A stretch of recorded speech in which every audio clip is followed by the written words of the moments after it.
রূপগঞ্জের তারাবো পৌরসভা এলাকার শরীফুল ইসলাম বাবু, তার দাবি ডেকে নিয়ে গিয়ে জোরপূর্বক বিয়ে করানো হয় তাকে। অনিচ্ছা থাকা সত্ত্বেও কাবিন দেওয়া হয় মোটা অঙ্কের। একসাথে বাড়া থাকতাম, ভাই বোনের মতো ভালো একটা সম্পর্ক ছিল। তো ওই সম্পর্কের সুবাদে আমার একদিন ডাক্তারের কাছে নিয়ে যাবে বললে বনশ্রী নিয়ে যায়। নিয়ে যাওয়ার পরে সে তার ভাই সুমন নামে এক লোক আছে, সে নাকি ডিআইজির চাকরি করে, এই তাদের বাসায় রেখে আমার জোরজবস্তি করে তার সাথে বিয়ে করা। সে বলে 1 লক্ষ টাকা কাবিন দিছে।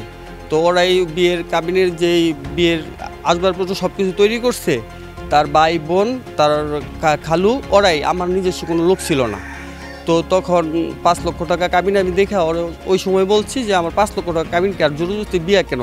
তো চুপ থাক, বেশি কথা কইলে তোর 5 লাখ টাকা পুরো কাবিন দিয়ে ছুটতে হইব, না তো তোর আমার ভাত খাওয়াইতে হইব। তাই যে আমি যা সংসার করতেছি আজকে 7-8 মাস, এর মধ্যে 19 তারিখে তারা আমার নামে একটা মিথ্যা মামলা করে, আমার বাপ মা ভাই বোন সহকারে মিথ্যা একটা মামলা করে যৌতুকের।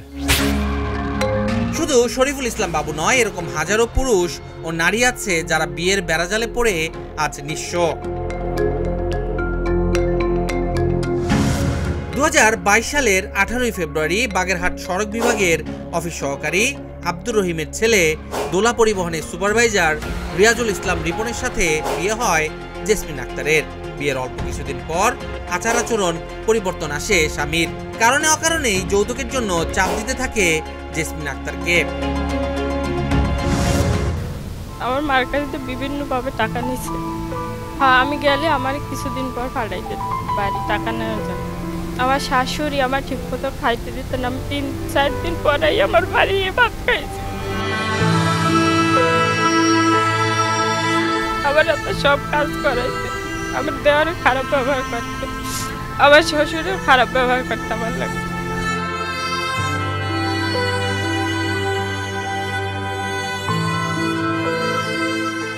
জেসমিন আক্তারের দাবি, টাকা না দিলেই তাকে করা হতো শারীরিক নির্যাতন। পাশাপাশি গর্ভের সন্তান নষ্টের জন্য চাপ দিতে থাকে তার পাষণ্ড স্বামী।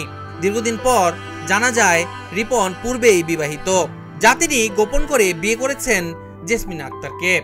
আগের বউ আছে আমি তো জানি না, আমারও তো মিথ্যে কথা বললে আমার আবার বিয়ে করছে। যখন আমার বাচ্চা হয় 2 মাস, তখন আমার ফালাই দিতে বলছে।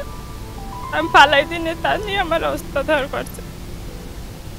যখন আমার বাচ্চা হয়েছে তখন বলছে যে বাচ্চা আমার।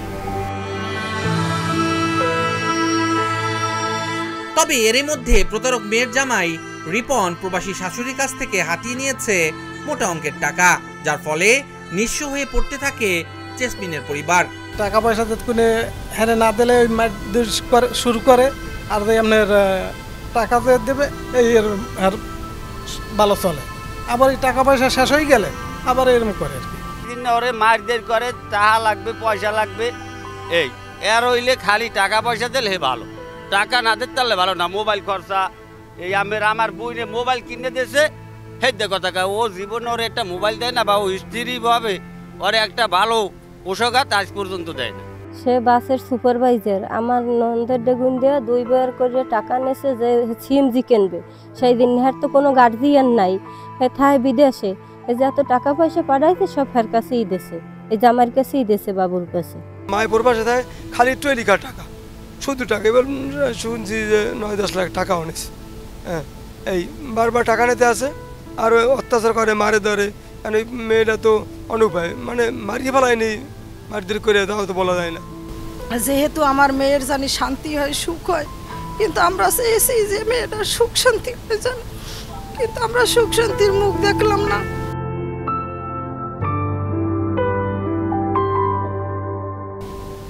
রিপন, এবং এখানে 21 নম্বর যে ক্লজটি আছে সেই ক্লজটির মধ্যে উল্লেখ আছে যে সে বিবাহিত কিনা, এবং সেখানে সে সরাসরি অস্বীকার করেছে যে সে বিবাহিত ছিল না।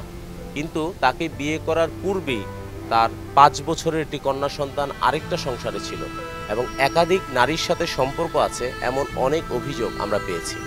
প্রতারণার মাধ্যমে বিবাহ, জন্মদাতা পিতা হয়েও সন্তানকে অস্বীকৃতি আর অর্থ আত্মসাতের বিষয়ে কথা বলতে চাই আমরা। তাই এবারের গন্তব্য বাগেরহাট সদরে প্রতারক রিপনের বাড়িতে, কিন্তু পাওয়া গেল না তাকে। পরে মুঠোফোনে যোগাযোগ করা হয় তার সাথে। আপনি আপনার নিকানামার মধ্যে অবিবাহিত লিখেছেন জেসমিনকে বিয়ের সময়, সেটা কি অন্যায় ছিল? না না, আমার কথাটা ভাইয়া, আমার কথাটা একটু আমার থেকে বলি। নিকানামার ভিতরে অবিবাহিত লেখার কারণ হচ্ছে কি, এই বিবাহিত মানে এই বিয়েটা কিন্তু আমাদের যে ভালোবাসা করে বা প্রেম করে বিয়ে হয় না, আমাদের ফ্যামিলিগত ভাবে বিয়েটা হয়। আমার প্রশ্নটা বোঝেন নাই, আমি বলতেছি একটা ফর্মের মধ্যে মিথ্যা কথা লেখাটা কি অপরাধ ছিল? আমি আপনাকে কথাটাকে ডিটেইলসটা বলি, তারপর আপনি মানে তারপর আপনি বুঝতে মানে তারপর আপনাকে কথাটার অ্যান্সারটা দিই আমি। যে বিয়েটা যখন আমার ফ্যামিলিগত ভাবে হয়েছে, তারা তো সবাই জানে। আর এই মেয়ের যে মামা, সে হচ্ছে আমার ঘটক, আমার এই বিয়ের ঘটক, সে আমাদের বাসার পাশেই থাকে। তার সবাই জেনে শুনে বা এরকম ভাবে বিয়েটা হয়েছে। এই মেয়েরও যে বিয়ে আছে, এটাও আমাদের সাথে পরে ডিসকাস করা হয়েছে যে মেয়ের বিয়ে আছে। কিন্তু আমরা যখন এই মেয়ের মাকে বলতে গেছি যে না আমাদের বিয়ে আছে, মেয়ের মাই মানা করছে যে না, এটা পারিবারিক ভাবে যেহেতু বিয়ে হচ্ছে, যে এটা যদি এখন যদি লোক সমাজে জানানো হয়, তাহলে তাদের একটু মান সম্মান হানি হবে বা একটু মানুষ অন্য চোখে দেখবে। এটা তাদের পরামর্শতেই বা তারাই ফর্মটা রেডি করছে। আর এটা তো তাদের এখানে বসে হয়েছে, আমাদের বাড়ি বসে হয় নাই। জেসমিনের সাথে কি আপনি টাকা পয়সা নিয়েছেন?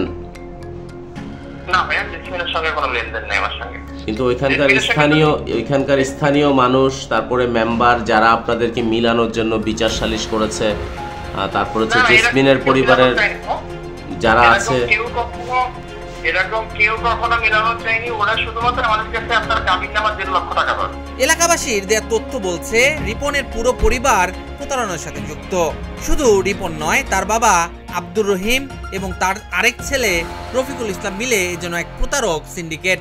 আর বাবে খায় মদ, গাঁজা, হেলাস খেলাইয়া লক্ষ লক্ষ টাকা দেন হয়েছে। আর বাড়ির সামনে একটা জমি পাও দিলে সেই জমিটা আর পাড়া দেওয়া লাগে।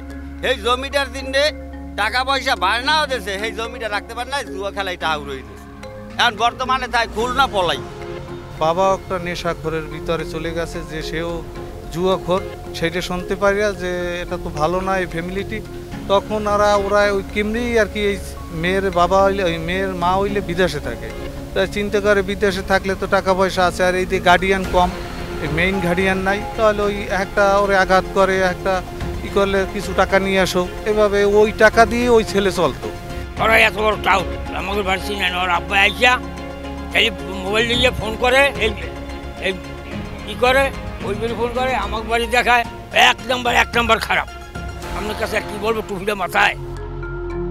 খাতা কলমে বাগেরহাট সড়ক ভবনের অভিযুক্ত রিপনের বাবা আব্দুর রহিম অফিস সহকারী হিসেবে চাকরিজীবী হলেও তার বদলে এখন কাজ করছেন তার আরেক ছেলে রফিকুল ইসলাম। আপনার বাবা এখানে সরকারি নিয়োগপ্রাপ্ত স্টাফ, আপনি সরকারি নিয়োগপ্রাপ্ত না, কিন্তু সরকারি বিল্ডিং এর ভিতরে আপনি কাজ করছেন, এটা বৈধ? আপনি জোরে বলেন, কি বৈধ? এটা কিভাবে সম্ভব, কি বলছেন কর্মকর্তারা? সুনির্দিষ্ট উত্তরের জন্য আমরা চলে যাই সড়ক বিভাগের নির্বাহী প্রকৌশলীর কাছে। এ যেন কেঁচো খুঁড়তে বেরিয়ে এলো সাপ। প্রতারক পরিবারটির প্রতারণার গল্প যেন আজ শেষ হবার নয়। এদিকে প্রতারণার ফাঁদে পড়ে নিঃস্ব জেসমিন আক্তারের পরিবার। তবে এমন ভুক্তভোগী নারীদের সহায়তা দিচ্ছে মহিলা বিষয়ক অধিদপ্তর। চলুন ঘুরে আসা যাক সেখান থেকেও। প্রথমত ওনাদেরকে আমরা চেষ্টা করি দুই পক্ষ শুনানির মাধ্যমে আমরা চেষ্টা করি যে এটা সমাধান করার জন্য। যদি শুনানিতে বাদী পক্ষ যদি সঠিক আয় না হয়, তখন আমরা লিগ্যাল আইডের মাধ্যমে আসলে এই কেসটা নিষ্পত্তি করা হয়, তখন লিগ্যাল আইডে কেসটা দেওয়া হয়। বিয়ে প্রতারণার ফাঁদে পড়া ভুক্তভোগীদের দাবি, এসব প্রতারণার বিরুদ্ধে আইন শৃঙ্খলা বাহিনীর আরো কঠোর পদক্ষেপ নেওয়া জরুরি। কারণ সম্প্রতি সম্পর্কের আশ্বাস দিয়ে বিয়ের প্রতিশ্রুতি, তারপর অর্থ ও বিশ্বাস নিয়ে পালিয়ে যাওয়ার মতো প্রতারণার ঘটনা বাড়ছে।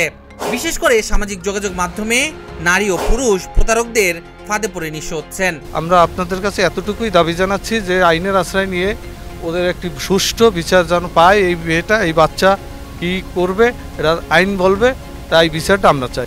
আমাদের কাছে আমার এইটাই অনুরোধ যে এরকম পুরুষ জানি জগতে আর জঘন্য খারাপ পুরুষ না হয়, যে একটা নারী নির্যাতন করে এবার আর একটা নারীর জীবন ধ্বংস করে। এটা আমরা চাই না, যে যেহেতু জানি হে ভালো হয়।